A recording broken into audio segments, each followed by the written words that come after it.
දැක්කා අපේ තුම්මුල්ලේ වීරයා. එතුමා ඇවිල්ලා කිව්වා ඇමරිකාවේ බඩු ගන්න එපා කියලා. හැබැයි එතුමාගේ අතේ මේ Apple iPad එකක් අතේ තියෙනවා. Apple iPad එක කියන්නේ Apple iPad එක හදලා තියෙන්නේ ඇමරිකාවේ. எமது தும்முல்லை தலைவர் அமெரிக்க தயாரிப்புகளை கொள்வனவு செய்ய வேண்டாம் என கூறுகிறார். ஆனால் அவரின் கையில் ஆப்பிள் ஐபேட் உள்ளது. ஆப்பிள் ஐபேட்டை அமெரிக்கா தயாரித்துள்ளது.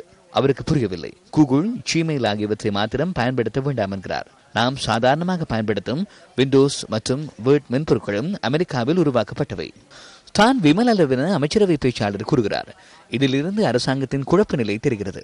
இந்த அரசாங்கத்தின் பிரதம தேச பற்றாளர் அரசாங்கத்தில் இல்லை என தெரிகிறது. சுங்கத்திற்கு 40% வருமானம் அமெரிக்கா ஏற்றுமதி செய்யும் பொருட்களால் கிடைக்கிறது. நாம் சர்வதேசத்துடன் இணைந்து செயற்பட வேண்டும். நாம் அமெரிக்காவுக்கு சவால் விடுக்கும் போது சவால் விடுக்கும் விடயத்தினை புரிந்து கொண்டு சவால் விடுக்க வேண்டும். අපි ඇමරිකාවට අභියෝග කරද්දී අභියෝග කරන්නා වූ ක්‍රමවේදය පොඩ්ඩක් තේරුම් අරගෙන අභියෝග කරන්න ඕනේ. ඇමරිකාවට විරෝධය දක්වනවා අර தற்போது அமைச்சர் விமல் வீரவங்ச குறிப்பிடுவது போன்று அமெரிக்காவுக்கு எதிர்ப்பு தெரிவிப்பதாயின் அமெரிக்க தயாரிப்புகளை கொள்வனவு செய்ய வேண்டாம் எனின் அரசாங்கம் அமெரிக்காவுடன் கைச்சாத்திட்டுள்ள அனைத்து ஒப்பந்தங்களிலும் இருந்து விலகுமாறு கூறுகிறோம். அதிலிருந்து விலகுங்கள். இங்கு அவரது மனிதுரிமைகளை பாதுகாப்பதற்கு எதுவும் நடைபெறாது என்பதை தெளிவாக கூறுகிறோம். ஆனால் மனிதுரிமை இங்கு பிரச்சனை அல்ல.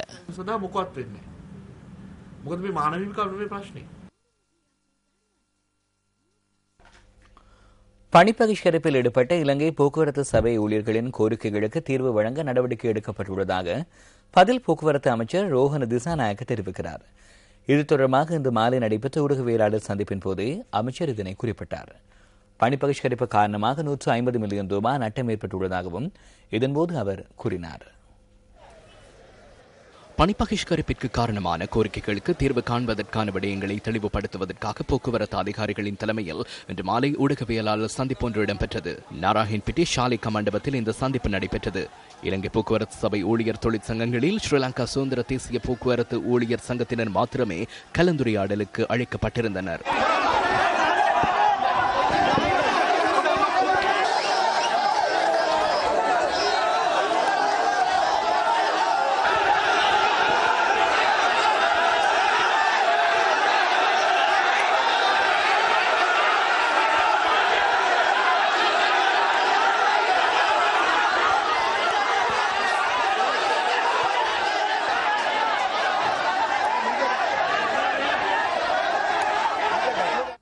பின்னர் நடைபெற்ற ஊடகவியலாளர் சந்திப்பில் கருத்து வெளியிட்ட பதில் போக்குவரத்து அமைச்சர்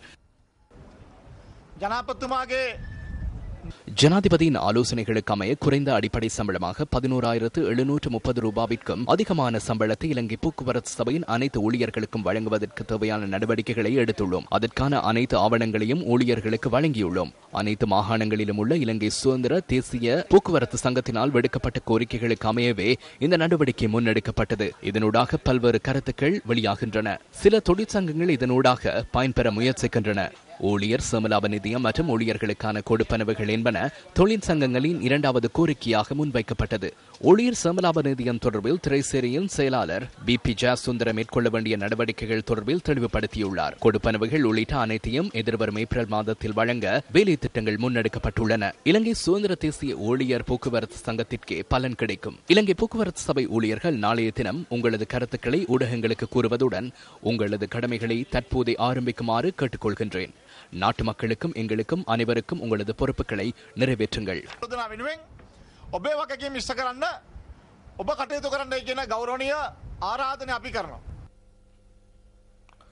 பணிப்பகிஷ்கரிப்பு மற்றும் தீர்வுகள் தொடர்பில் இலங்கை போக்குவரத்து சபையின் ஊழியர்கள் ஊடகங்களுக்கு கருத்து தெரிவித்தனர்.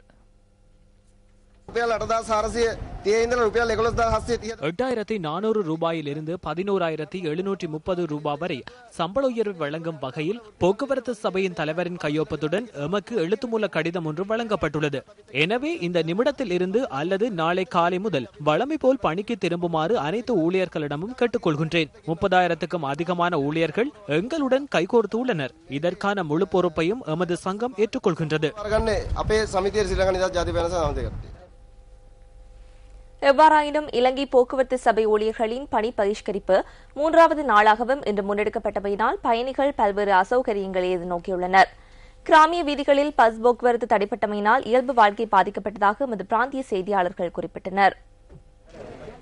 சில கோரிக்கைகளை முன்வைத்து பல டிப்போக்களில் இலங்கை போக்குவரத்து சபை ஊழியர்கள் இன்றைய தினமும் பணி பகிஷ்கரிப்பில் ஈடுபட்டிருந்தனர். உரிய நேரத்தில் சம்பளத்தை வழங்குதல், 900 கோடி ரூபாவான ஊழியர் சமலாப நிதியத்தை மார்ச் 22ஆம் தேதிக்கு முன்னர் வழங்குதல், அரசு சபை ஓய்வூதியத்தை இலங்கை போக்குவரத்து சபை ஊழியர்களுக்கு பெற்றுக் கொடுத்தல் ஆகிய சில கோரிக்கைகளை முன்வைத்து பணி பகிஷ்கரிப்பு முன்னெடுக்கப்பட்டுள்ளது. குருநாகல் நிக்கவரட்டிய பஸ் டிப்போ ஊழியர்களினால் இன்று பகல் ஆரம்பிக்கப்பட்ட பணி பகிஷ்கரிப்பு இன்று மாலை வரை முன்னெடுக்கப்பட்டது. இதேவேளை காந்தளா இலங்கை போக்குவரத்து சபை டிப்போ ஊழியர்களும் பணி பகிஷ்கரிப்பில் ஈடுபட்டிருந்தனர். வவுனியா டிப்போ ஊழியர்கள் சபையும் இன்றைய தினம் பணி பகிஷ்கரிப்பில் ஈடுபட்ட காட்சிகள் எமது கேமராவில் பதிவானது.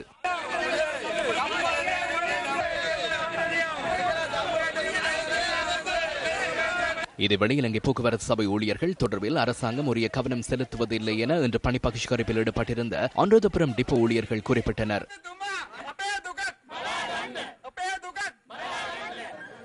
களுத்துறை டிப்போ ஊழியர்களும் பணி பகிஷ்கரிப்பில் ஈடுபட்டிருந்தனர். தமக்கான சம்பளத்தை உரிய நேரத்தில் வழங்குவதற்கு நடவடிக்கை எடுக்குமாறு அவர்கள் வலியுறுத்தினார்கள். அம்பாறை மாவட்டத்தில் இன்று முன்னெடுக்கப்பட்ட பணி பகிஷ்கரிப்பு காரணமாக அப்பகுதி மக்கள் பாரிய அசௌகரியங்களை எதிர்நோக்கியிருந்தனர்.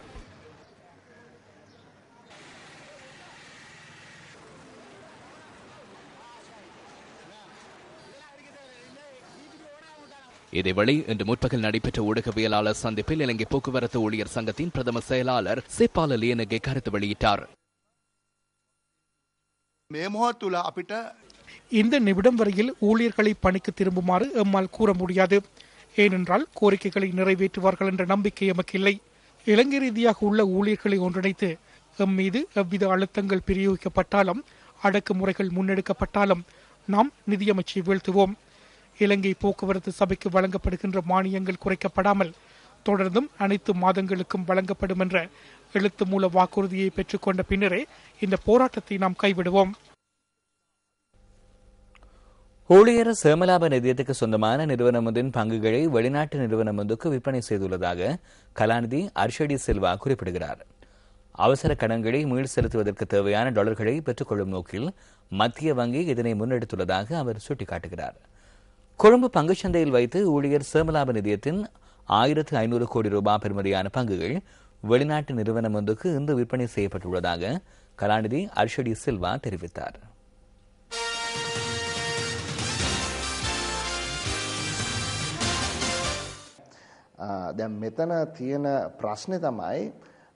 பங்குகளை எதற்காக வெளிநாட்டு நிறுவனம் ஒன்றுக்கு விற்பனை செய்தனர் என்பதே இங்குள்ள பிரச்சனையாகும். நாட்டுக்குள்ள அவசர தேவையின் நிமித்தமே வெளிநாட்டு முதலீட்டாளர்களுக்கு அதனை விற்றுள்ளனர். இலங்கைக்குள்ள பாரிய கடன் சுமையை டாலர்கள் மூலம் செலுத்த நேரிட்டுள்ளது. முதலீடு குறைந்துள்ள சந்தர்ப்பத்தில் ஊழியர் சேமலாப நிதியத்தில் உள்ள சொத்துக்களை வெளிநாட்டவர்களுக்கு விற்பனை செய்து அதனூடாக டாலர்களை பெற்றுக் கொள்வதற்கும் நாளை அல்லது நாளை மறுதினம் உள்ள கடன் சுமையை செலுத்துவதற்கும் இந்த செயல் முன்னெடுக்கப்பட்டுள்ளது என்பதை இந்த சந்தர்ப்பத்தில் எம்மால் கூற முடியும். වැඩේ සිද්ධ කරේ මේ අවස්ථාවේදී කියන එක තමයි අපිට කියන්න වෙන්නේ.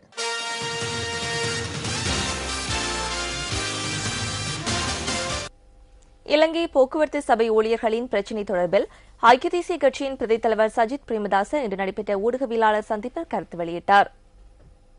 2006 චක්‍රලයකට අනුව රාජ්‍ය හා මණ්ඩලවල වැටුප් විෂමතා ඉවත් කිරීමේ ක්‍රියාවලිය අද லங்கமே கிரியாத்மக கல்ல නැහැ.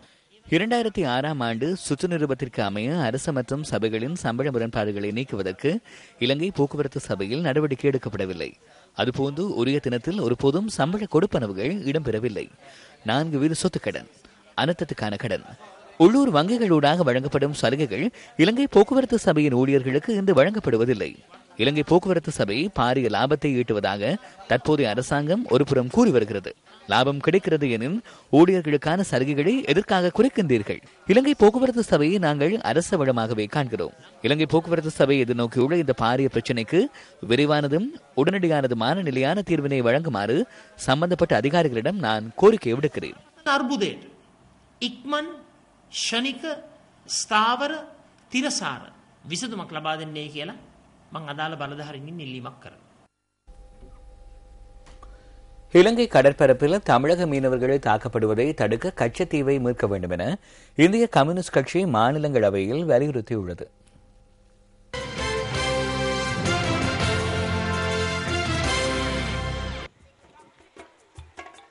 புத்தளம் அருவாக்காடு புகையிரத வீதியின் தம்பப்பண்ணி பகுதியில் புகையிரத பாதுகாப்பு கடவை இன்மையால் இப்பகுதியின் வாகன சாரதிகளும் பயணிகளும் பல்வேறு அசௌகரியங்களை எதிர்நோக்குகின்றனர். இப்புகையிரத கடவையூடாக நாளாந்தம் நூற்றுக்கணக்கான வாகனங்கள் செல்கின்றன.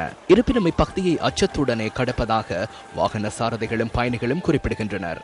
புகையிரதமானது போதிய குறிப்பிட்ட நேர இடைவெளியின்றி பயணிக்கின்ற சந்தர்ப்பத்தினால் இந்த பிரதேசத்தில் வாழ்கின்ற மக்களுக்கு, சிறு பிள்ளைகளுக்கு கூடுதலாக விபத்துகள் ஏற்படக்கூடிய ஒரு சந்தர்ப்பமே பெரும்பாலான சந்தர்ப்பமாக இருக்கின்றபடினால் இந்த புகையிரத கடவை சம்பந்தப்பட்ட அதிகாரிகள் செய்து தருமாறு தயவாக வேண்டிக் கொள்கிறோம்.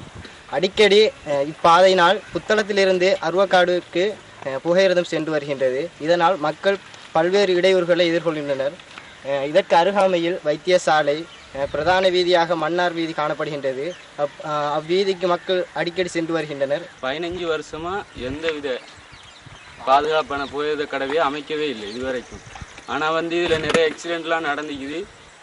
சம்பந்தப்பட்ட அதிகாரிகள் இதை பார்க்குறாங்க. இதால் அந்த அதிகாரிகள் போகிறாங்க வராங்க, மக்கள் சொல்கிறாங்க. ஆனால் அதை பற்றி ஒரு நடவடிக்கை இது வரைக்கும் எடுக்கவே இல்லை.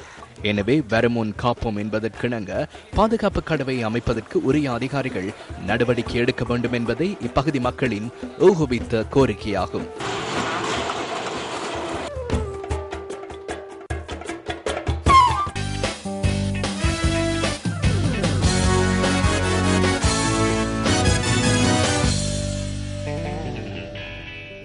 சர்வதேச கிரிக்கெட்டில் 100 சதங்களை குவித்த முதல் வீரர் என்ற உலக சாதனையை இந்திய நட்சத்திர துடுப்பாட்ட வீரர் சச்சின் டெண்டுல்கர் இன்று நிலைநாட்டினார். ஆசிய கிண்ண தொடரில் பங்களாதேஷுக்கு எதிராக நடைபெறும் போட்டியில் அவர் இந்த மைல்கல்லை எட்டினார். போட்டியில் இந்தியா நிர்ணயித்த 290 ஓட்டங்களை நோக்கி பதிலளித்தாடும் பங்களாதேஷ் சற்று முன்னர் வரை 3 விக்கெட் இழப்புக்கு 204 ஓட்டங்களை பெற்றிருந்தது. மீர்பூர் ஷாப் பாங்லா மைதானத்தில் நடைபெறும் இந்த போட்டியில் நாணய சுழற்சியில் வெற்றி பெற்ற பங்களாதேஷ் முதலில் களத்தடுப்பில் ஈடுபட தீர்மானித்தது. பலரது கவனத்தையும் ஈர்த்திருந்த சச்சின் டெண்டுல்கர் சர்வதேச ஒருநாள் அரங்கில் 2000 பவுண்டரிகளை கடந்த முதல் வீரராக வரலாற்றில் இணைந்தார். மறுமுனையில் கௌதம் கம்பீர் 11 ஓட்டங்களுடன் ஆட்டமிழந்தார்.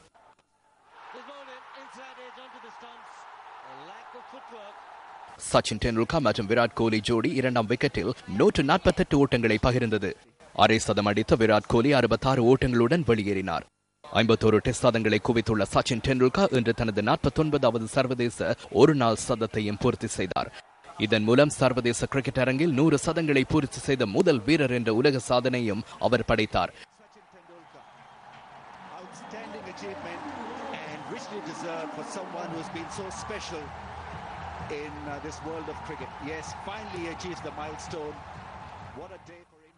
In 2011 மார்ச் 12ஆம் தேதி தனது 99வது சதத்தை எட்டிய சச்சின் டெண்டுல்கர் 100வது சதத்திற்காக ஓராண்டு காத்திருந்தார் என்பதும் இங்கு சுட்டிக்காட்டத்தக்கது. 147 பந்துகளை எதிர்கொண்ட அவர் ஒரு சிக்ஸர், 12 பவுண்டரிகளுடன் 114 ஓட்டங்களை பெற்றார். I was not, to be honest, precisely a year ago when I got my 99th 100 no one spoke. உண்மையில் இது குறித்து நான் அதிகம் நினைக்கவில்லை. ஏனெனில் ஓராண்டுக்கு முன்னர் நான் எனது 99வது சதத்தை பெற்ற பின்னர் உலகக்கிண்ண கிரிக்கெட் தொடரின் போது எவரும் அது தொடர்பில் பேசவில்லை. அதன் பிறகு ஊடகங்கள் தான் இது குறித்து முதலாவதாக பேச ஆரம்பித்தன. ஆகவே நான் செல்லும் இடமெல்லாம் 100வது சதம் தொடர்பாகவே சகலரும் என்னிடம் கேட்டனர். உண்மையில் அது என்னை உளரீதியாக பாதித்தது. நான் எனது நாட்டுக்காகவே விளையாடுகின்றேன். எனது 100வது சதத்துக்காக மாத்திரம் விளையாடவில்லை. 99 சதங்களுக்கு பின்னர் பேசாத சகலரும் எதற்காக 100வது சதம் குறித்து மாத்திரம் பேசுகின்றனர். எனினும் வீரர் என்ற வகையில் நான் அணியின் நலனையே கருத்தில் கொண்டுள்ளேன். Nobody spoke about that. Everyone was talking only about 100 and everyone had their opinion. அடுத்த பிரதான செய்திகளை இரவு 10:45 எதிர்பார்க்கிறேன். வணக்கம்.